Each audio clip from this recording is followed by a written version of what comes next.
E aí, Fabrício. Boa tarde, moçada. Boa tarde, Fabrício.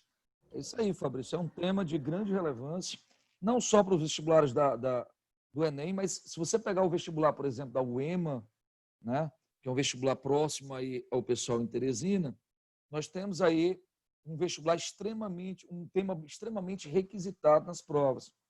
Não só pela temática exatamente do bioma da Amazônia, mas se a gente levar em consideração o aspecto da Amazônia, nós temos que levar também, né, em conta o aspecto exatamente internacionalista, a questão dos impactos ambientais, a questão dos conflitos indígenas que hoje envolvem a região, extremamente polêmicos na atualidade. Tá? Então, um tema que dá muita coisa para a gente discutir. E aí eu preciso, inclusive, correr, porque você só me deu 60 minutinhos. Não é isso? Então, eu vou correr um bocadinho aqui com os meninos, senão eu fico a ver navios no final. Galerinha, muitas questões, inclusive questões de provas, eu vou até apresentando para vocês questões de provas à medida que a gente for trabalhando algumas temáticas, ok? Evidentemente que não dá para a gente mostrar todas as questões, porque a gente não teria tempo suficiente para isso. Então, bora lá. Bom, então, dentro dessa temática, o que a gente precisa? Primeira coisa que a gente vai fazer aqui, pessoal, existe uma confusão muito grande acerca de conceitos, ok? Então, eu vou pontuar aqui alguns conceitos, basicamente para vocês aqui, para a gente não se atrapalhar em provas. Quando eu me referir a esse primeiro mapa, esse mapa, bater o olho você tem que identificar. Esse mapa, pessoal, é o mapa das chamadas macro-regiões do Brasil. Esse mapa é o mapa do Instituto Brasileiro de Geografia e Estatística. Presta atenção no seguinte, o IBGE, criado em 1938, ele vai fazer duas grandes divisões regionais. A de 1941-46, pautada nas regiões naturais, e a de 69, pautada nas regiões naturais, sociais e econômicas, atualizadas pela Constituição de 88. Tá? Como a gente não está falando de regionalização, eu vou ficar só aí mesmo, certo? Bom, nesse caso, pessoal, esse primeiro mapa, ele se refere ao que o IBGE chama simplesmente de região norte do Brasil. Essa região norte, ela tem uma abrangência de 45% de toda a superfície do Brasil. O Brasil tem um país de 8.515.767,049 milhões de quilômetros quadrados. 45% deles é exatamente só o que a gente chama de região norte. Essa região tem aproximadamente 18,4 milhões de pessoas, ok?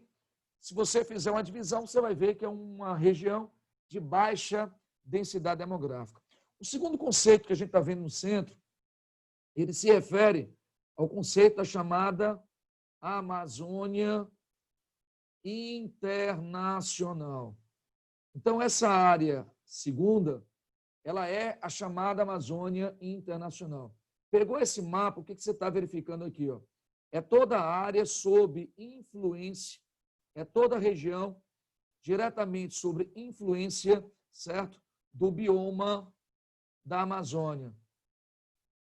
Esse bioma amazônico, que ele vai, além do território brasileiro, ocupar exatamente a esfera internacional. Ou seja, ele vai pegar aqui o Brasil, mas aí você está vendo aqui a Bolívia, os senhores estão vendo aí o Peru, os senhores estão vendo aí o Equador, os senhores estão vendo aí a Colômbia, os senhores estão vendo a Venezuela, os senhores estão vendo as Guianas, a Guiana Suriname e a chamada Guiana Francesa. Ou seja, reflete-se um espaço em torno de 7 milhões de quilômetros quadrados que envolve aí esses países. Só um detalhe, Guiana Francesa é um território ultramar, não chega a ser país, ok? Já Suriname e Guiana representam países. Está claro isso? Beleza. Então, quando eu falar de Amazônia, do ponto de vista internacionalista na região sul-americana, eu estou a falar de uma região de 7 milhões de quilômetros quadrados, que envolve toda essa regiãozinha aí, ok? Bom, quando a gente trabalha esse outro mapa, ele abrange a região do bioma da Amazônia, porém ele extrapola os limites da região norte. Então, esse terceiro mapa da gente, é o que a gente vai chamar da Amazônia brasileira. Só um detalhe, viu, pessoal? Vocês precisam tomar um cuidado, porque esse termo Amazônia brasileira, em 1953, ele foi usado por Getúlio Vargas para designar uma área política e administrativa da região. Uma área que iria fazer o planejamento da região. Só que hoje, quando a gente fala em Amazônia brasileira, eu estou me referindo apenas à região do Brasil, região brasileira, sob a influência do bioma amazônico, ok?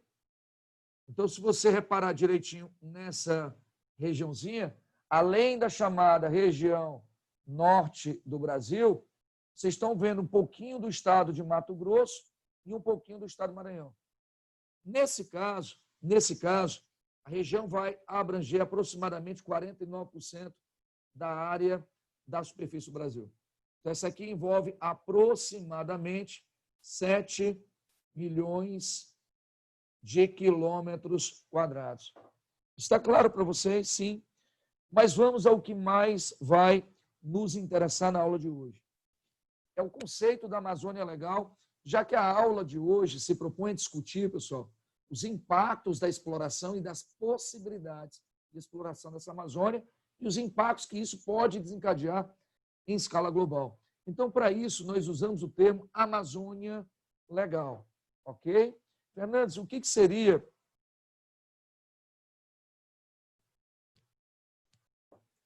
essa nossa Amazônia Legal? Essa nossa Amazônia Legal, ele vai se utilizar de um critério, pessoal, administrativo em sua essência. Isso é importante. Fernandes, como assim um critério administrativo? O que a gente vai chamar de Amazônia Legal, pessoal, na verdade, é toda uma região, uma área, certo? De planejamento, uma área de planejamento hoje da Sudã. Então, quando você pegar uma prova vestibular, vier lá o tema Amazônia Legal, o tema Amazônia Legal, pessoal, ele extrapola o bioma da Amazônia, extrapola a região norte, envolvendo exatamente todo o estado de Mato Grosso e uma parte do Maranhão. Está claro isso para vocês? Sim. Fernandes, mas como assim essa área de planejamento da Superintendência de Desenvolvimento da Amazônia? Pessoal, em 1946, nós já tínhamos aqui os militares no Brasil pedindo ao Dutra que olhasse para a Amazônia com muito cuidado. A Amazônia, em 1946, era prático. Se hoje eu estou dizendo para vocês que a Amazônia é uma região de baixa densidade demográfica, 4,4 habitantes por quilômetro quadrado, você imagina isso em 46. Então, os militares começaram a pressionar o governo para que este fizesse algo acerca exatamente das fronteiras da Amazônia. Por quê? Porque era uma questão de segurança nacional brasileira. Estou falando em 46.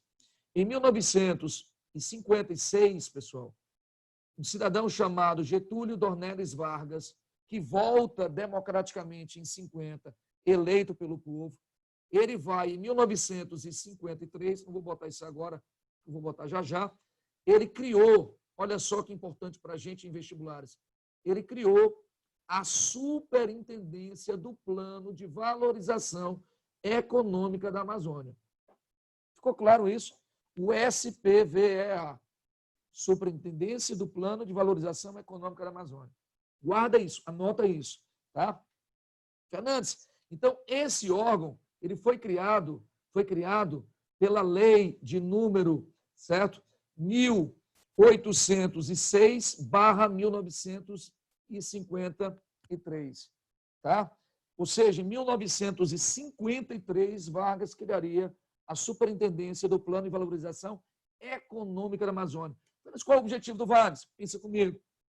A região da Amazônia é uma região de vazios demográficos. O que eu preciso fazer para proteger a Amazônia? Preciso povoar, gente. E como é que eu posso povoar uma região, pessoal? Estimulando as atividades econômicas. Por isso que esse órgão ele vai fazer o planejamento da região da Amazônia para gerar um desenvolvimentismo e atração de pessoas. Em 52, o Acre bem aqui, ó, o Acre bem aqui, que era um território federal, o Acre virou estado. O Acre vira estado em 1962. Então, qual era o objetivo? Estimular a todo custo, pessoal, a ocupação da Amazônia, porque a Amazônia é uma área de fronteiras porosas. Quem disse isso? Os militares nos anos 40. Está claro para vocês? Professor, mas eu nunca ouvi falar na SPVA, na Superintendência do Plano de Valorização Econômica da Amazônia. Não se preocupe com isso, pessoal. Vocês não ouviram por um simples motivo. Em 1966, o governo militar brasileiro, de Humberto de Alencar, Castelo Branco, militar, gente. Então, ele já ouvia o que os militares falavam acerca da Amazônia. Então, em 66, Castelo Branco, ele substituiu a SPVEA pela chamada SUDAM. Fernandes, o que é SUDAM? Superintendência do Desenvolvimento da Amazônia. SUDAM, Superintendência do Desenvolvimento da Amazônia. Criada quando? Em 1966. Qual o objetivo? Organizar o planejamento da região da Amazônia. Para quê? Para atrair a economia, atraindo investimentos, povoar a Amazônia e guarnecer a região. Guardou as informações, gente? Sim, vamos seguir. Só um detalhe, viu, gente? Esqueci até de avisar vocês.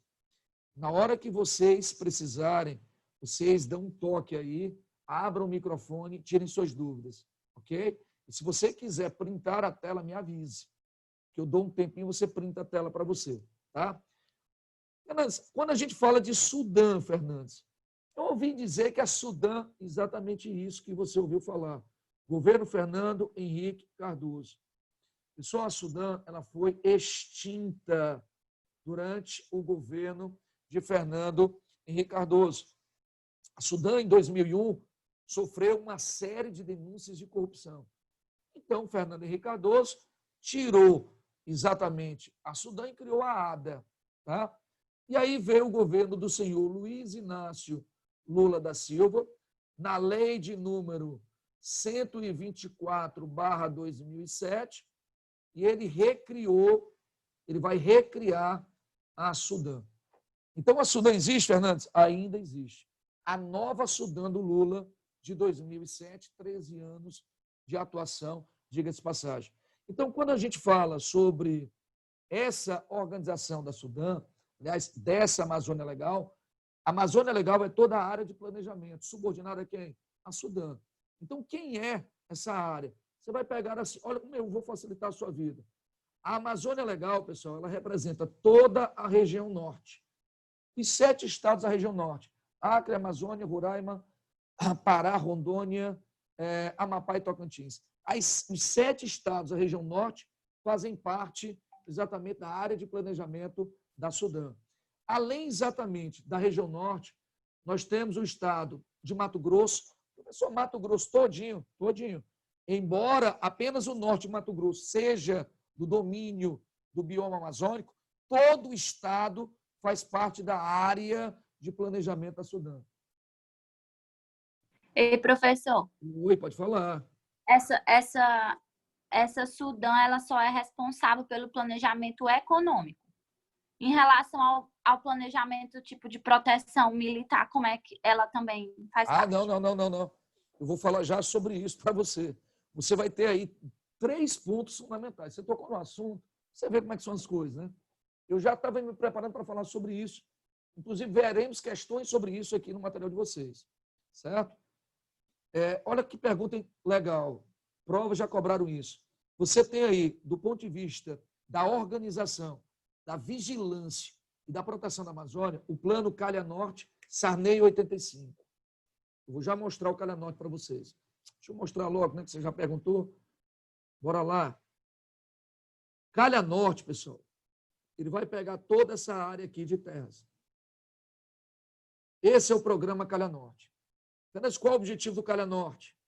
Calha Norte foi um programa de viés militar com o objetivo de monitorar e fiscalizar a fronteira.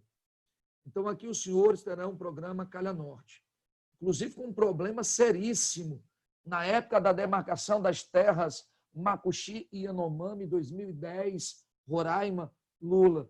Eu não quero falar sobre isso, porque senão o Fabrício vai já me expulsar e não vou ter tempo de falar o que eu quero. Então, o Calha Norte é um programa militar. Massa, vigilância de quê? De fronteira. Por quê? Porque a fronteira da Amazônia ela é porosa. Professor, o que é uma fronteira porosa? De alta e fácil permeabilidade. A fronteira da Amazônia, pessoal, é difícil de você vigiar. As pessoas transitam facilmente por essa fronteira.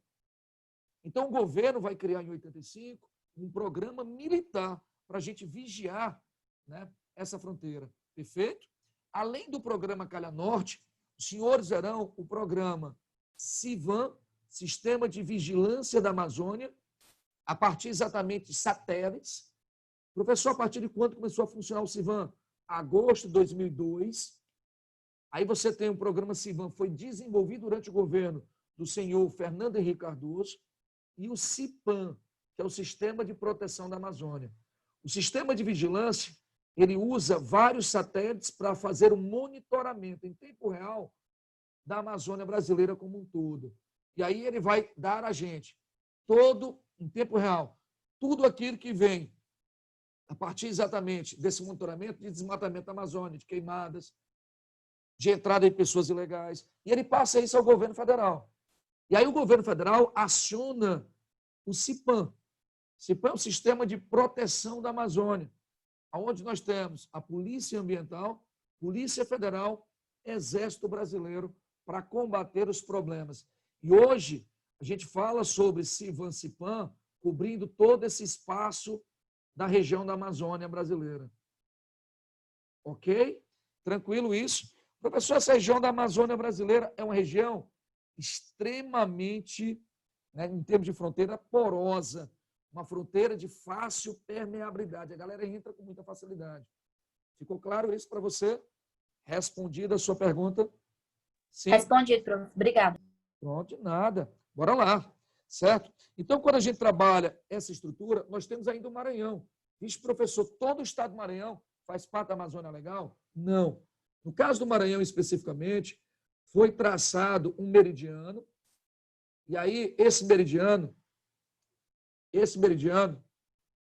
ele está a 44 graus, meridiano, a 44 graus oeste de Greenwich.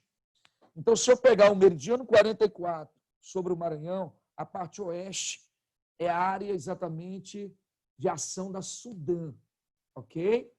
Professor, e a parte leste? Sudene. Cuidado com os impróvios. Maranhão, ele está subordinado à ação de dois órgãos federais. Sudã, 44 graus meridiano, 44 graus oeste, Greenwich, a parte oeste, Sudã, parte leste, Sudene, ok? E aí, pessoal, que características eu posso pontuar aqui para vocês acerca dessa nossa Amazônia Legal? Primeiro, abrange uma região mais ou menos de 5,2 milhões de quilômetros quadrados. Professor, isso é muito, é pouco, mais ou menos 61% do território brasileiro. Perfeito? Bom, outro ponto que é muito significativo para a gente. A região tem uma população hoje que beira 23 milhões de habitantes. É uma região cuja densidade demográfica é baixíssima. Professor, por que a densidade demográfica é muito baixa? Se você dividir, pessoal, 5,2 milhões de quilômetros quadrados, que é mais ou menos a área que nós temos da Amazônia. Se eu pegar, aliás, os 23 milhões de pessoas e dividir por 5,2, vocês vão ter mais ou menos 4,4 habitantes apenas por quilômetro quadrado. Ou seja, uma região de baixíssima densidade demográfica. Professor, tem mais alguma coisa que eu precise saber antes de trabalhar a conjuntura dessa grande Amazônia Legal? Tem, certo? Nessa chamada Amazônia Legal, deixa eu mudar a cor aqui do pincel, porque ficou muito claro, você vai encontrar 170 povos indígenas.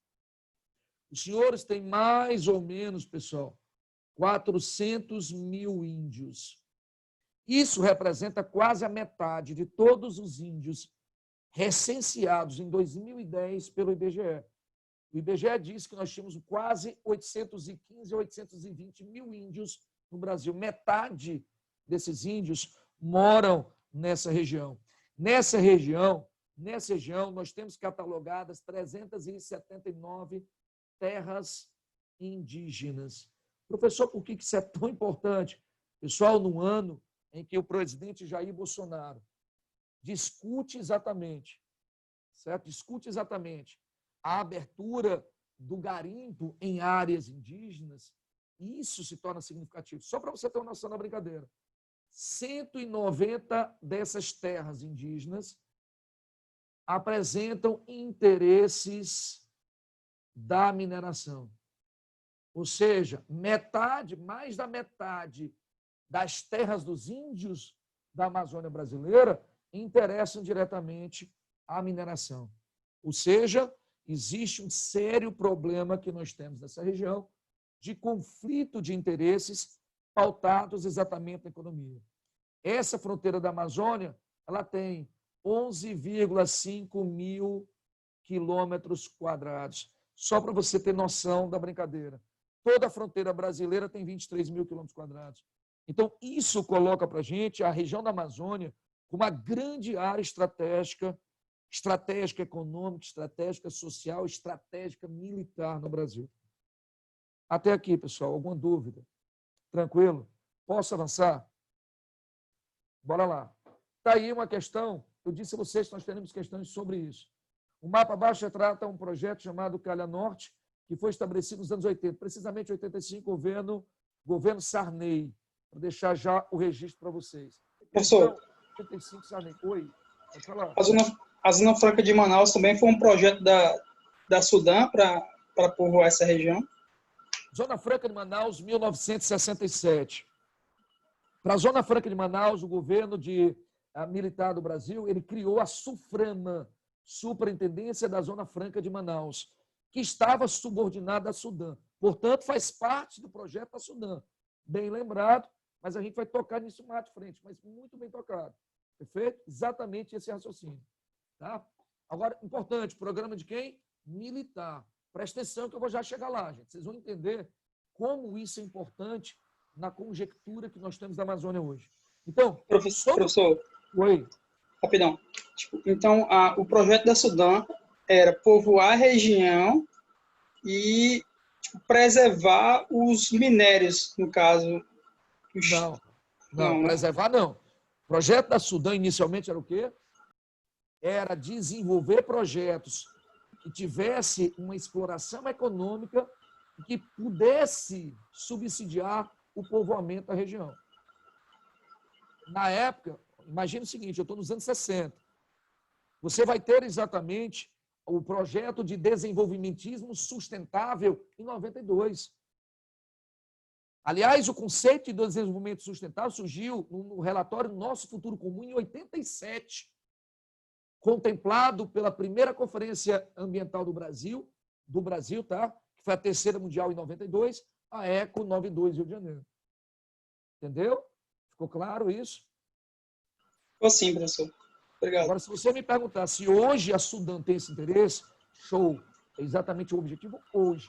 Mas na época, não. Tá? Então, quando eu falo desse programa Calha Norte, o que eu preciso lembrar? Fernandes, é uma iniciativa do Senado brasileiro a partir de 2000? Não. Calha Norte é de quando? Dos anos 80. Morreu. B. Surgido no contexto da Unasul. O Unasul foi criado na Declaração de Cusco, 2004, ratificado em 2008, iniciando a funcionar em 2011. O Unasul é a união de toda a América do Sul. É uma união geopolítica, como se fosse quase um bloco econômico. Então, completamente fora de contexto. Absurdo. Fernandes, C, é uma extensão do Mercosul? Não, gente, tem nada a ver com o Mercosul. Mercosul, Tratado de Assunção 91, Paraguai. Absurdo. Professor, é uma iniciativa dos governos estaduais? Não. Isso parte de uma política federal de protecionismo. Nosso gabarito. Trata-se de um plano territorial brasileiro Trata-se de um plano territorial brasileiro de defesa, de ocupação de bases, inclusive militares, ok? Consideradas áreas vulneráveis do território da Amazônia brasileira. Show de bola. Posso seguir, gente? Bora lá. Quando você trabalha na região da Amazônia, aqui é só para a gente ter uma noção, gente, porque o meu tempo hoje é muito curto. Eu normalmente levo 3, 4 aulas para trabalhar a Amazônia, mas a gente vai tentar fazer um negócio enxuto para vocês. Fernandes, quando eu penso na Amazônia fisicamente, o que eu preciso lembrar? Primeiro ponto fundamental para a gente. Eu estou falando de um clima que é do tipo equatorial. Esse clima equatorial, ele é marcado pelo quê?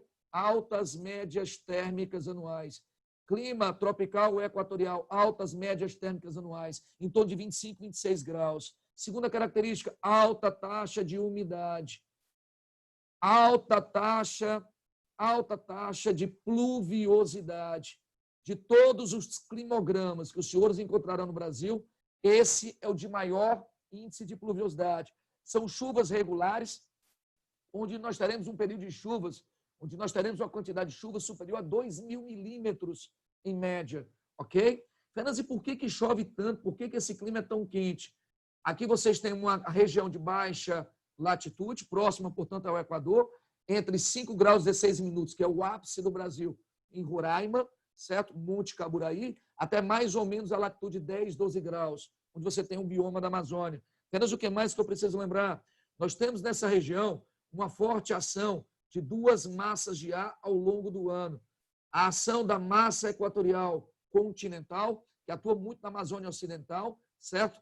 E da ação da massa equatorial atlântica, que vai atuar principalmente durante o verão, atuando naquela região do litoral norte amazônico. Essa região também é a região da zona de convergência intertropical, onde nós teremos um deslocamento, em virtude das estações do ano, das diferenças de pressão, nós teremos um deslocamento dessa linha de convergência intertropical, onde ocorre, teoricamente, a convecção dos ventos alísios. E ventos alísios são ventos que podem trazer uma grande concentração de umidade na região. Bom, em climatologia, a gente entraria nesses detalhes, mas vamos seguir. Geologicamente, vocês têm duas estruturas geológicas na Amazônia. Primeiro, pessoal, nós temos uma estrutura cristalina. Professor, o que seria essa estrutura cristalina? Estrutura cristalina, pessoal, é a formação do afloramento cratônico, pré-cambriano, arqueano e proterano, formado por rochas magmáticas intrusivas e metamórficas, certo?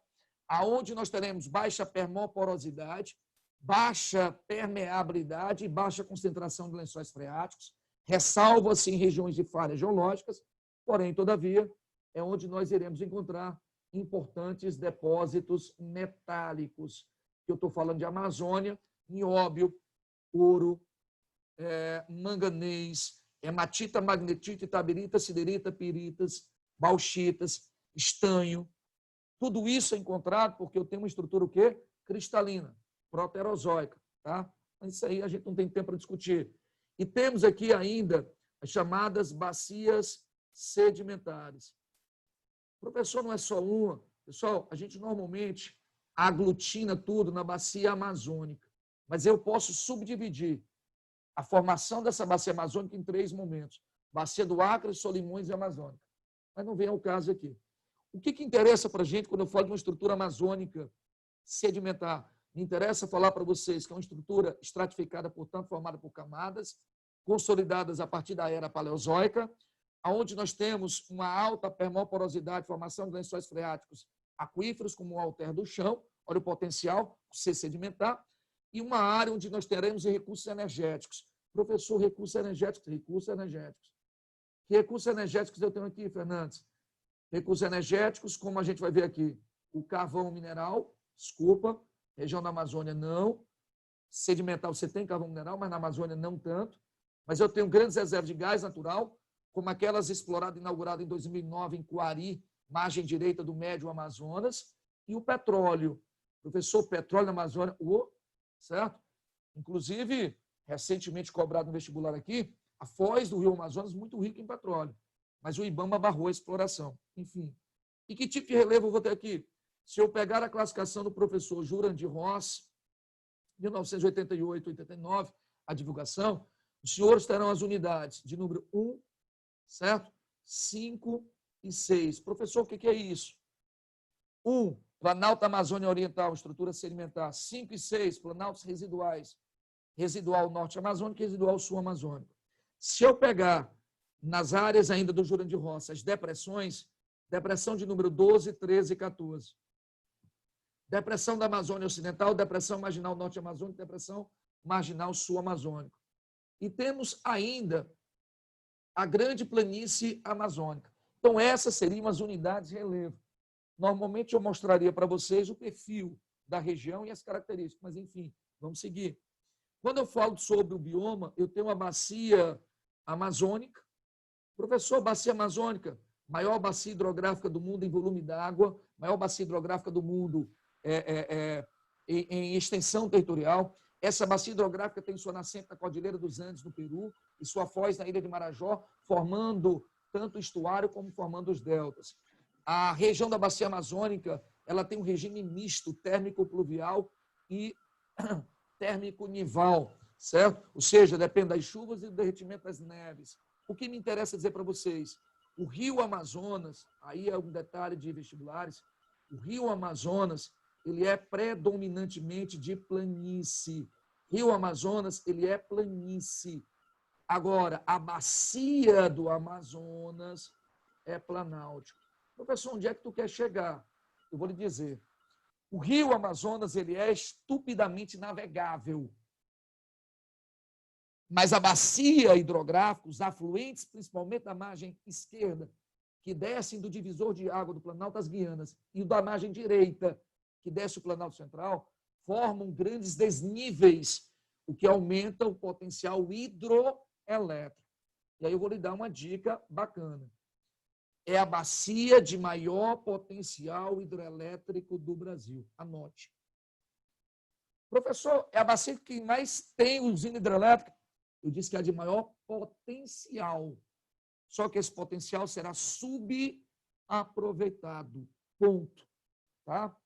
E eu tenho ainda sobre essa região a bacia do Tocantins-Araguaia, que nasce nos contrafortes do Planalto Central, desemboca na Ilha de Marajó. É uma bacia imensamente navegável, porém, nós temos uma usina hidrelétrica de grande importância para a gente. Se a bacia do Rio Amazonas, o Enem já cobrou, né? Nós temos a usina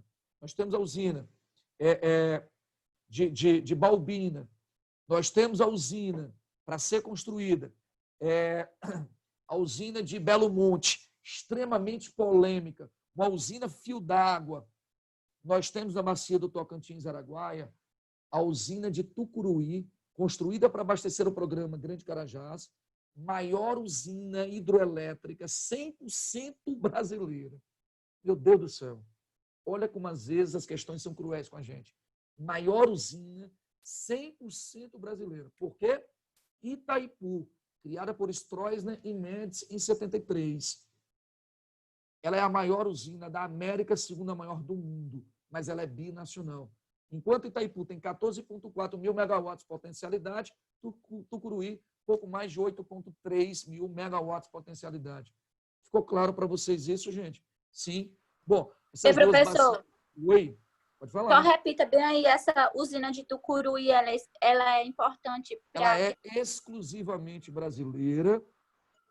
Ela é a maior usina 100% brasileira e ela foi utilizada, foi construída para abastecer o PGC, Programa Grande Carajás.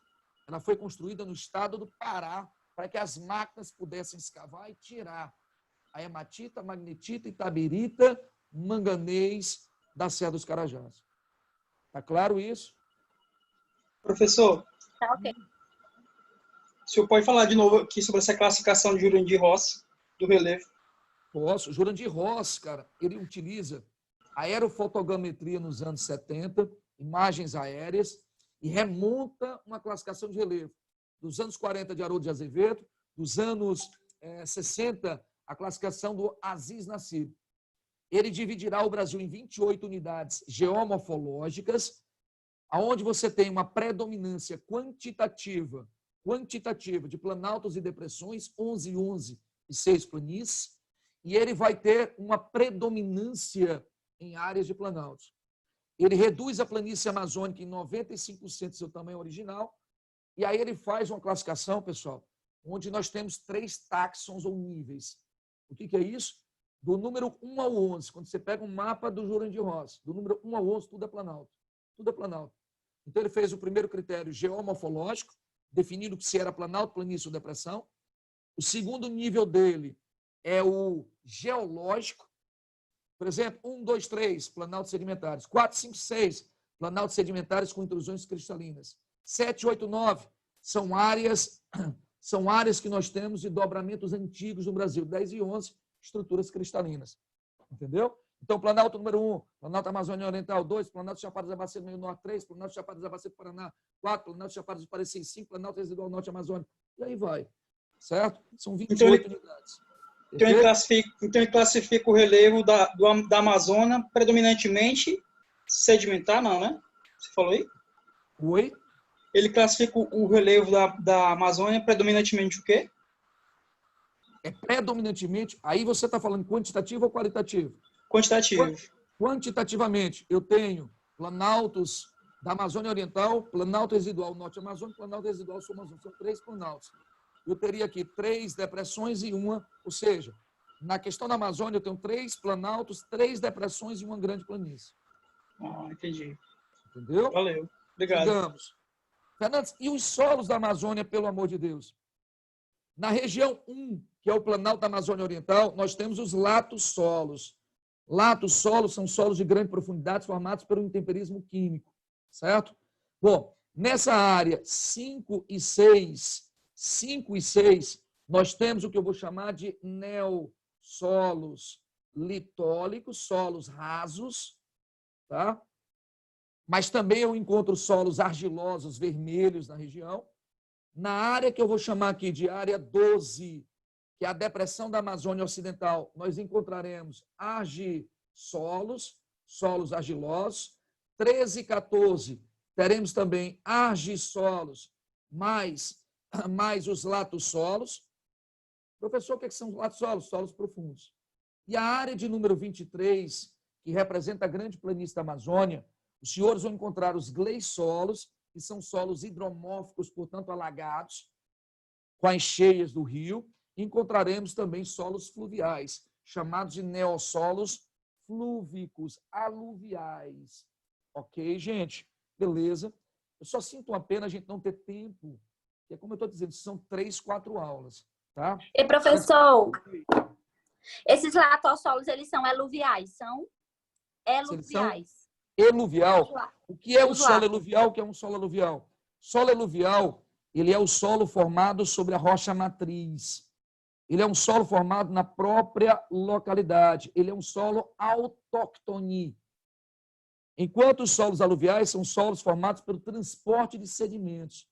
Vento, rios, são solos alóctones.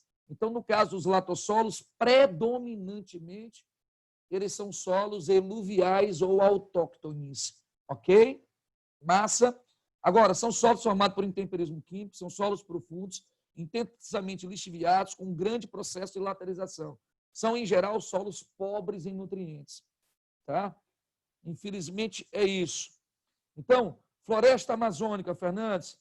Floresta amazônica, pessoal, ela é uma floresta densa, fechada, ela é uma floresta latifoliada, folhas grandes e largas. Ela é uma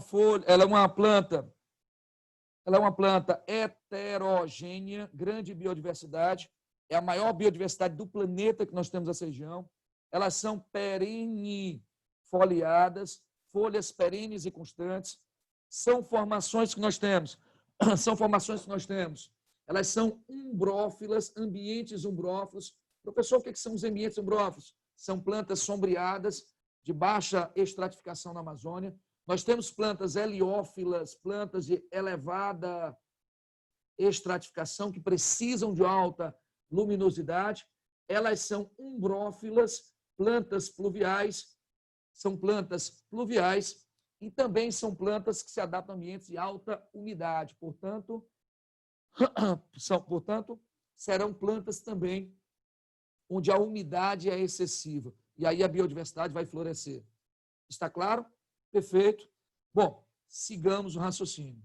Bom, quando você fala da conquista da Amazônia, aqui é só para vocês não perderem questões bestas, principalmente quem vai fazer a velha UEMA, certo? A exploração da Amazônia se deu inicialmente em 1541 pelo navegante Francisco de Orellana. Professor Francisco de Orellana, quem é? Francisco de Orellana, pessoal, será um navegador que vai navegar a serviço do governador de Quito, uma região hispânica dominada pelos espanhóis em 1532, chamado de Gonçalo de Pizarro. Então, esse cara, ele simplesmente pegou aqui o rio e desceu esse rio aqui próximo do Equador, seguindo o curso até a foz do Amazonas. A primeira expedição, portanto, foi uma expedição hispânica em 1541. A partir daí, nós tivemos a designação do rio das Amazonas. O Diário de Gaspar de Cabral, ele modificaria o nome do rio. Esse rio foi batizado pela primeira vez pelo Vicente Yanes Pinzon em 1500, chamado de Mar Santa Maria de Mar Doce, Santa Maria del Mar Doce, Santa Maria do Mar Doce, certo? Por quê? Porque para Vicente Yanes Pinzon é como se ele estivesse chegando verdadeiramente a uma região de um oceano de águas doces. Ficou claro isso para vocês? Em contrapartida, a primeira expedição que nós tivemos no Rio, portuguesa, se deu assim, ó. Se o espanhol ele desceu o rio, o português ele subiu. 1637. A expedição de Pedro Teixeira. A expedição de Pedro Teixeira, ele trouxe para o Brasil, certo? A expansão da fronteira brasileira da Amazônia. Professor, a expansão da fronteira portuguesa na Amazônia? Exatamente. A partir da sua expedição, pessoal, o que nós iremos vislumbrar aqui? Ó? À medida que Pedro Teixeira se expandiu aqui, todos os rios afluentes começaram a ter povoamentos portugueses. E ao longo desses povoamentos, foram desenvolvidas, pessoal, as chamadas drogas dos sertões. Professor, o que são essas tais drogas dos sertões? São os produtos, são as ervas, é a canela que seriam exploradas nessa região com o uso da mão de obra indígena. Por quem? Pelos jesuítas. Está claro isso? Beleza? E também foram construídos aldeamentos e fortalezas, que não me interessa nesse momento. Ainda falando sobre a evolução, lembremos aqui o Tratado de Petrópolis. O Tratado de Petrópolis se desenvolveu em 1903 por uma celeuma, por um problema existente entre o Brasil e a Bolívia. O que aconteceu? O Nordeste brasileiro perpassava pela grande seca do ano de 1877. Com a seca nordestina, nós tivemos aqui um grande grupo de flagelados. Esses flagelados tentavam sobreviver por conta da seca. E começaram a migrar para onde? Para a Amazônia. Nessa Amazônia, eles começariam a trabalhar na extração da borracha, pessoal. É o ciclo da borracha. E por conta exatamente desse período, esses caras adentrarão na fronteira do atual território do Acre, que era um território que pertencia à Bolívia e que, a partir de 1903, com o Barão do Rio Branco, o Brasil teve a brilhante ideia de comprar o Acre. A compra do Acre junto à Bolívia. O Brasil comprou o Acre do território boliviano. Pagamos, se eu não estou enganado, 2 milhões de libras esterlinas. Foi o último território conquistado pelo Brasil. Ok? Bom, aí vamos lá. Pessoal, se tiver alguma pergunta, estou vendo aqui alguém aqui no chat. Infelizmente, eu posso voltar sim, tá? Deixa eu fazer o seguinte, se o Fabrício me permitir no final, eu volto e você printa os slides, ok? Então, o que acontece aqui, ó? Fernandes. Oi, pode Não perguntar. tem como mandar depois o slide com as anotações para a gente? esse material está sendo todo gravado. Esse vídeo está sendo gravado. Entendeu? Tá bom, então. Inclusive, eu vou pedir ao Fabrício que me dê, na semana que vem, mais um tempinho para eu concluir. Certo? Porque pelo andar da carruagem eu não vou chegar onde eu quero. Não, certo? fique tranquilo. Feche aí tranquilamente. Quando for na próxima semana, a gente faz mais 1 hora. Rapaz, se Bom, você assim? tivesse me dito antes, eu teria até trabalhado a parte toda da Verdade, geografia física com professor. calma. Mas vamos lá. Então, relaxado agora. O Fabrício me deu esse aval, vamos lá. Então, o que acontece aqui, pessoal? Em 1877, os nordestinos foram ocupar a região do Acre, ok? Apenas para quê? Para explorar a borracha, fugindo quem? Do flagelo da seca. Uma vez adentrando o território que pertencia à Bolívia, começamos a ter atritos. Atritos do Brasil com a Bolívia. E aí o Barão do Rio Branco, em 1903, compraria o Acre. Professor, isso não cai em prova não, Fernandes. Isso aqui foi cobrado no Enem de 2010. Está aí a questão, gente. Perfeito? Então, a questão diz, as secas e o apelo econômico da borracha, produto que no final do século XIX alcançava preços altos no mercado internacional, teriam motivado a movimentação de massas humanas oriundas do Nordeste para o Acre. Entretanto, até o início do século XX, aí, se eu estou fazendo prova vestibular, o que eu faço aqui? Ó? Motivaram a movimentação de massas humanas do Nordeste. Por quê? Porque o Nordeste está vivenciando o quê, pessoal? A seca, certo? Entretanto, até o início do século XX, essa região pertencia à Bolívia, até 1903. Embora a maioria da população fosse brasileira, são os nordestinos ocupando a região, certo? Para reagir à presença brasileira, o governo de La Paz negociaria o arrendamento da região a uma entidade, que é o Sindicato Boliviano, que era um grupo norte-americano, certo? Para que os americanos estivessem do lado dos bolivianos. O conflito terminou com a assinatura do Tratado de Petrópolis, em 1903, no qual o Brasil compraria o Acre pelos 2 milhões de libras esterlinas. Ponto. Além disso, o Brasil se comprometeu a construir a estrada de ferro Madeira-Mamoré para permitir que a Bolívia, que é um país interiorano, havia acabado de perder a Bolívia, pessoal, havia acabado de perder o seu litoral na Guerra do Pacífico. Perdeu o seu litoral do Pacífico para o Chile. É claro isso? Perfeito? E aí ele diz, compreendendo o contexto em que ocorreram os fatos apresentados, o Acre se torna parte do território nacional brasileiro. Pela formalização do Tratado de Petrópolis? Sim. Que indenizava o Brasil? Opa, gente, indenizar o Brasil é como se a Bolívia tivesse dado o Acre e ainda tivesse pago o Brasil. Cuidado, isso aqui foi pegadinha. Certo? Não, o Brasil foi quem indenizou a Bolívia. Está aqui no texto. Falso. B. Por meio do auxílio, o Brasil conseguiu o Acre por meio do auxílio? Não, pessoal. O Sindicato Boliviano foi um sindicato criado por empresas e grupos americanos que exploravam recursos a mando do governo boliviano para que a Bolívia não perdesse a área. C. Foi devido à crescente emigração de brasileiros que exploravam os seringais. Aí você vai colocar para mim gabarito de questões. É o ciclo da borracha, é a saída de nordestinos por conta da seca para ocupar esse território do oeste da Amazônia. Ficou massa para vocês, gente? Sim? Professor, por que o D está falso? Em função da presença de inúmeros imigrantes estrangeiros na região. Não eram imigrantes estrangeiros, eram imigrantes brasileiros. Tá certo? Então, a Bolívia perdeu por conta da presença brasileira. Certo? No item, ele diz, pela indenização que os emigrantes brasileiros pagaram. Quem pagou, na verdade, quem pagou foi o governo brasileiro. Ou seja, não houve uma vaquinha dos caras para pagar exatamente a Bolívia. Ex-Enem 2010. Oi, pode falar. O Brasil cumpriu o contrato de construir a estrada Mamoré? Em 1911, ela foi concluída, só que essa estrada de ferro, por falta de manutenção, seria abandonada nos anos 60. E aí o que o governo brasileiro fez?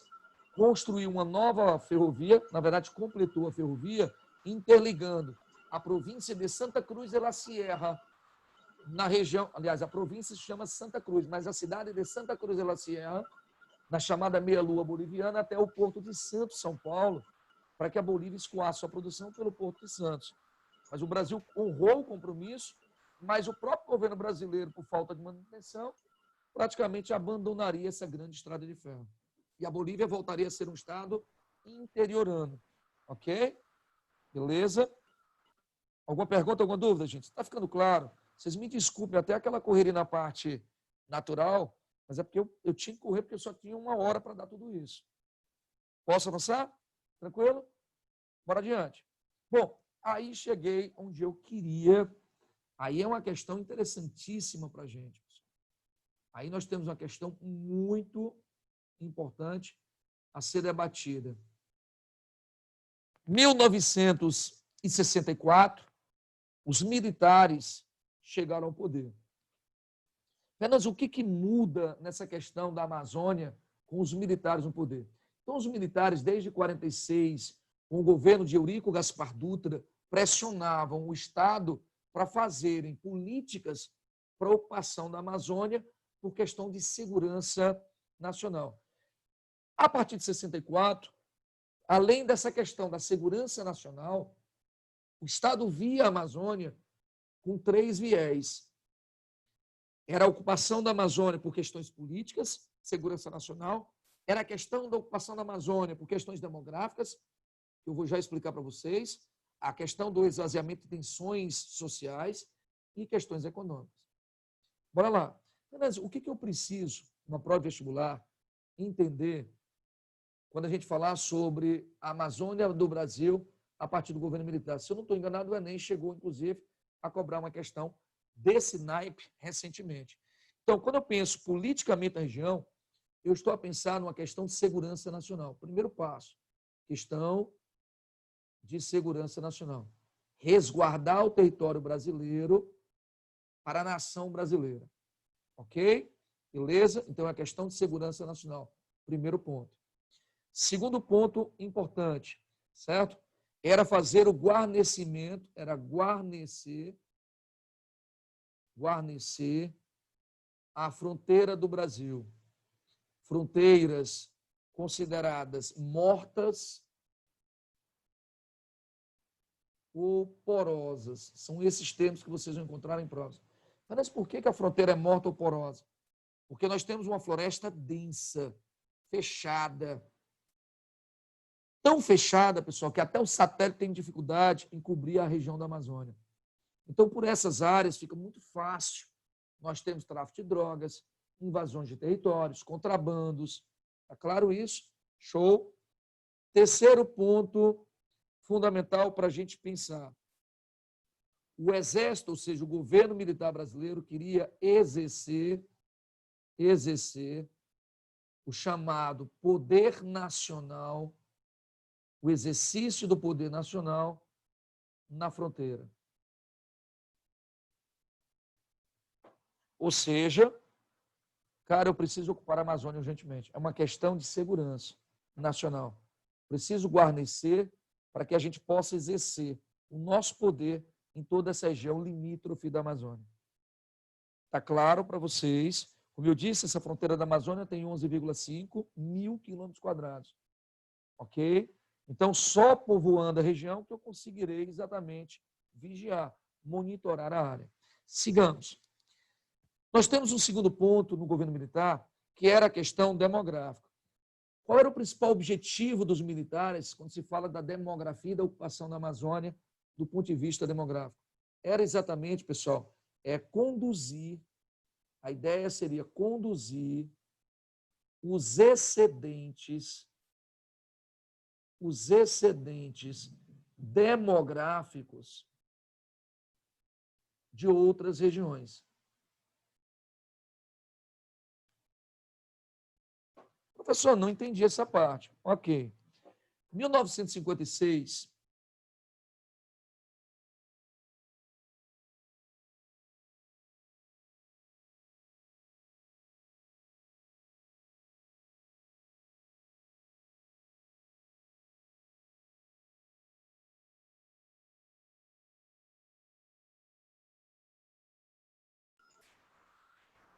Gente, para mim travou aqui. Travou para vocês também? Então, vamos retomar. Travou quando eu estava falando da fronteira demográfica, se eu não estou enganado, é isso? Isso, prof. Pronto, bora lá. Sara, o que a gente vai chamar aí dessa fronteira, então, demográfica? Vamos retomar o raciocínio.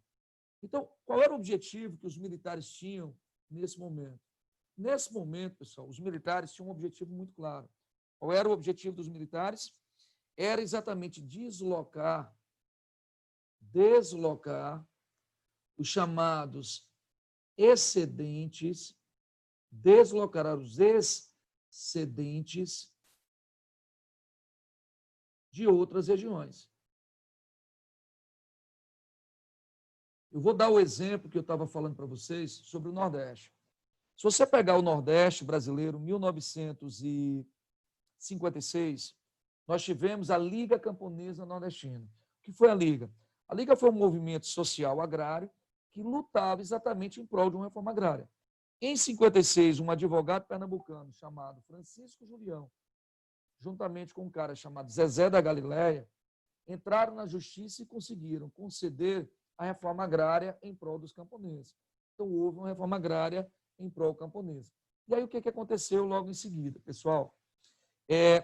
Assim que a reforma agrária foi feita, vários movimentos camponeses nordestinos começaram a se organizar para lutar por terras. Então, quando os militares assumiram em 64, eles pegaram o Nordeste praticamente numa guerra fundiária. Então, qual era a ideia deles? Matar 2 coelhos numa só cajadada. Como? Pegar o pessoal do Nordeste que está brigando por terras e jogar essa galera na Amazônia. Então, eu tiraria atenção por questões de terras do Nordeste e, ao mesmo tempo, eu estaria povoando a Amazônia, que era o grande objetivo do governo militar. Ficou claro esse raciocínio para vocês, gente? Sim? Beleza. Posso seguir? Segundo ponto. Oi, pode falar. Mas, apesar de muitas pessoas estar passando por necessidade no Nordeste, eles não queriam se deslocar para uma região que não tinha infraestrutura, não tinha nada. Então, qual seria o incentivo que o governo militar daria para essas pessoas se fixarem numa região dessa tão longínqua? Meu amigo, eu vou dizer uma coisa. Você parece até que a gente combinou as coisas. Você está só levantando a bola para eu cortar. Primeiro passo, o Nordeste, a Amazônia é uma região distante do Nordeste. Concordo contigo. Pô, como é que eu vou sair daqui para ir morar numa região tão longe, tão distante, tão... O governo militar, ele criou o Plano de Integração Nacional, o PIN. Através exatamente de construções rodoviárias, nós começamos a integrar o Nordeste e a Amazônia. É a BR-230 Transnordestina Transamazônica, que foi criada pelo governo de Médici nesse período. Além do mais, o que o Médici disse? Cara, estou te dando a rodovia. Ou seja, não é mais tão longe assim a Amazônia. Segundo, governo, eu vou bancar, eu vou financiar esses núcleos inicialmente de povoamento e ocupação. Como? Os agropolos e as agrovilas. Foi o governo militar que criou o agropolo e as chamadas agrovilas. Professor, o que são os agropolos? São polos agrícolas que o governo militar iria financiar para que essas pessoas tivessem, ao chegar na Amazônia, recursos para explorar a terra. E o governo militar ainda criaria vilas de camponeses.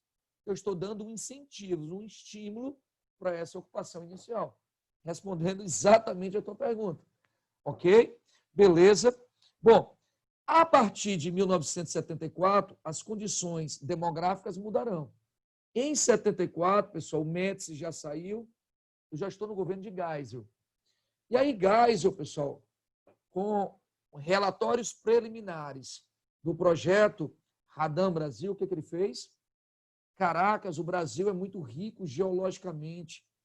Eu posso expandir a fronteira agrícola para a Amazônia. Então, em 74, o Geisel muda a política do governo. O governo não bancaria mais os pequenos, aqueles caras que estão migrando do Nordeste para lá. Ele não tem mais interesse nos pequenos. O governo acreditava piamente que, com a riqueza da Amazônia recém-descoberta, seria capaz de atrair vultuosas quantidades de capitais para fazer investimentos na Amazônia. E com esses capitais, eu iria povoar o território da Amazônia. Foi lançado, portanto, em 74, os chamados megaprojetos da Amazônia. Em 74, foi lançado os chamados megaprojetos na Amazônia. Esses megaprojetos, ou seja, o Estado não daria mais terras ao pequeno, só a médias e grandes empresas. Megaprojetos. E aí ele passou a fazer o que a gente chama aqui da colonização dirigida. Professor, como assim uma colonização dirigida? O governo brasileiro chegou e disse o seguinte, olha, eu só preciso de pessoas, por exemplo, para a exploração de projeto X. Ou seja,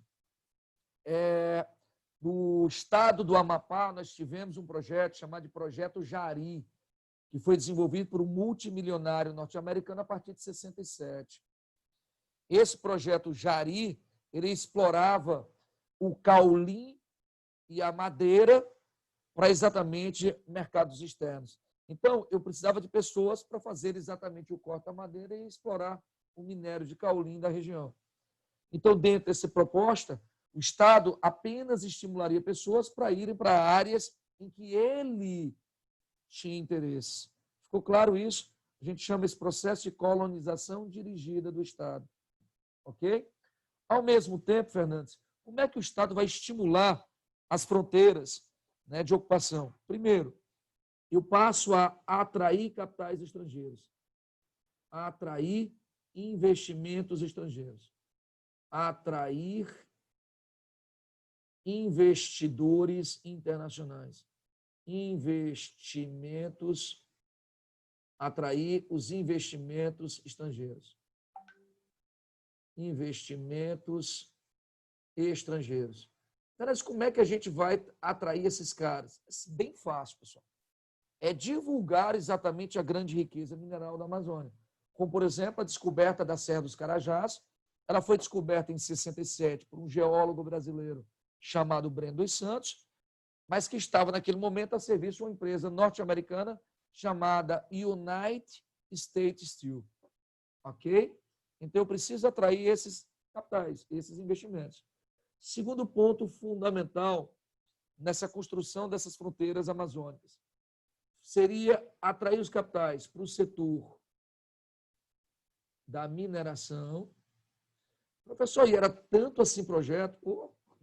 Oriximiná, Serra do Navio, Serra dos Carajás, Serra Pelada.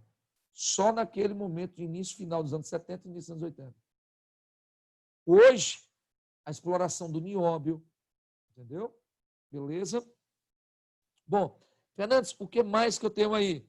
Bom, eu precisava atrair esse pessoal para investimentos na mineração, setor industrial. Por que o setor industrial? A Zona Franca de Manaus. Zona Franca de Manaus. E, claro, pessoal, o setor agropecuário. Moçada, nesse momento a gente já passou um bocadinho aí do nosso horário e se torna muito cansativo. Tá? Então, nós vamos fazer aqui uma interrupção hoje e eu vou pegar o Fabrício pela palavra. Nós iremos trabalhar na próxima semana exatamente essa construção moderna da Amazônia. Ok? Beleza, então? Fabrício, é isso por enquanto. Beleza. Próxima sexta, parte 2. A parte 2. Aí a gente fecha com mais uma horinha, dá para a gente fechar tranquilo. Beleza. Agradecer aqui a todos que estiveram presentes, né, Fernandes? Que eles estejam aqui na próxima sexta-feira também. Porque essa interação, né? O aluno que às vezes opta por assistir a aula gravada, ele perde a oportunidade de interagir, como a gente teve aqui várias interações da Raíssa, do Ítalo, enfim, na aula, que isso enriquece muito. Eu sempre digo isso, Fabrício. Assistir uma aula gravada é assistir uma aula gelada. É aquela aula que a gente vai dizer o que a gente quer e não exatamente atingir aquilo que o aluno quer ouvir, aquilo que o aluno precisa ouvir para a prova dele. Muitas vezes é a sua dúvida que enriquece a aula da gente. Eu sempre digo isso, eu nunca me incomodei com um aluno que tire dúvidas. Eu peço até que o microfone fique aberto para ele ficar tirando o máximo de dúvida possível, porque é isso que enriquece a aula. Entendeu? Então, nunca perca a oportunidade de assistir às aulas presenciais. Nunca. Tá? Em nenhum momento. Então, show de bola, Fernandes. Vocês. Valeu, Fabrício. Obrigadão. Muito obrigado, galera. Boa noite, bom final de semana. Para quem tem aula amanhã. Amanhã, sábado, muitas aulas e a nosso mega aulão. Espero por vocês. Valeu, Fernandes. Valeu. Tchau, prof. Tchau, tchau. Boa noite.